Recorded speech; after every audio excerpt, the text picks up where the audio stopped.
రామదాసు గారు భద్రాచలంలో రామాలయాన్ని కట్టారు. కట్టినప్పుడు శిఖరం మీద చక్రాన్ని ప్రతిష్ఠ చెయ్యాలి. ఎంతమంది కంసాలుల్లో పిలిచారు, ఎంతో మంది వచ్చారు, ఎన్నో చక్రాలని తయారు చేశారు. ఇన్ని చక్రాలు తయారు చేసినా పూర్తయిపోయిన తర్వాత తీసుకెళ్లి శిఖరం మీద ప్రతిష్ఠ చేద్దామంటే చక్రం సరిపోయేది కాదు. రామదాసు గారు బెంగెట్టుకున్నాడు, ఏమిటి చక్ర ప్రతిష్ఠ అవ్వట్లేదని. ఒక రోజున రామచంద్రమూర్తి కల్లోకి వచ్చారు. ఓయి గోపరాజా, నువ్వు చేయించిన చక్రం దీనికి ఇమడదు.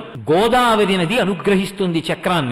నువ్వు రేపు స్నానం చేసి గోదావరిలో నిలబడు, అలల మీద తేలి సుదర్శన చక్రం వస్తుంది అన్నారు. రామదాసు గారు ఆ గోదావరి నదిలో స్నానం చేసి నిలబడి ఉండగా అలల మీద తేలుతూ వచ్చింది చక్రం. ఇప్పుడు భద్రాచలం రామాలయం పైన ఉన్నటువంటి చక్రం ఉన్నదే, ఆ చక్రం గోదావరి ప్రసాదంగా అలల మీద తేలి వచ్చిన చక్రాన్ని రామదాసు గారు ప్రతిష్ఠ చేశారు. గోదావరి మాట్లాడింది. ఒకానొకప్పుడు రామానుజాచార్యుల వారిని పరమభక్తుడు రామచంద్రమూర్తి. రామానుజాచార్యుల వారంటే విశిష్టాద్వైత మత ప్రవర్తకులైనటువంటి భగవద్ రామానుజుల గురించి కాదు నేను మాట్లాడుతున్నది. భద్రాచలంలో ఉన్నటువంటి అర్చక స్వామి పేరు రామానుజాచార్యుల వారు. పరమభక్తి తత్పరుడు. ఆయన దేవాలయంలో ఉండగా కొంతమంది, ఆ రోజుల్లో అలా ఉండేవి భావనలు, దేవాలయంలో ఉన్నటువంటి విగ్రహాలని ధ్వంసం చేయడానికని బయలుదేరి వచ్చారు. వచ్చినప్పుడు వాళ్ళు వచ్చేస్తున్నారు దండయాత్రగా, రామాలయంలో మూర్తుల్ని బద్దలు కొట్టేస్తారని అవి కనపడకుండా మట్టితో గోడ కట్టేసి చిన్న కన్నం పెట్టి లోపల అఖండ దీపం పెట్టి ఈ కన్నం యువతల నుంచే రాముడికి నైవేద్యం పెట్టేవారు. బయట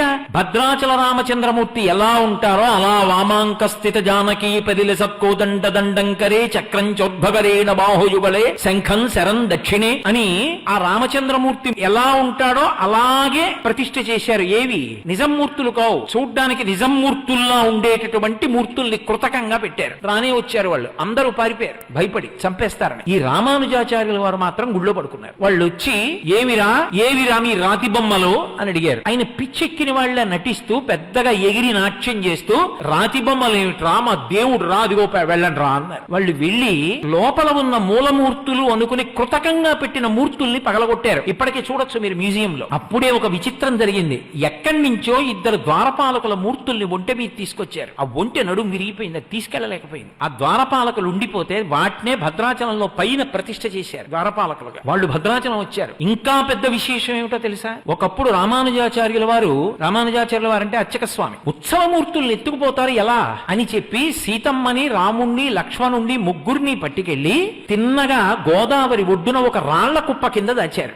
ఈయన వెళ్లి దేవాలయంలో అమ్మయ్య మూర్తుల్ని రక్షించాను, గుడి నిలబడిందని సంతోషించారు. గోదావరి పెద్ద ప్రవాహం వచ్చి ఈ ఉత్సవమూర్తుల్ని తీసుకెళ్లిపోయి ఆయన గోదావరి ఒడ్డుకు వచ్చారు. ఉత్సవమూర్తులు లేవు. ఉత్సవమూర్తులు వెళ్లిపోయాయి కాబట్టి నేను గుడికి రానని ఆయన ప్రాయోపవేశం చేసి అక్కడే కూర్చున్నారు, శరీరం వదిలేస్తానని.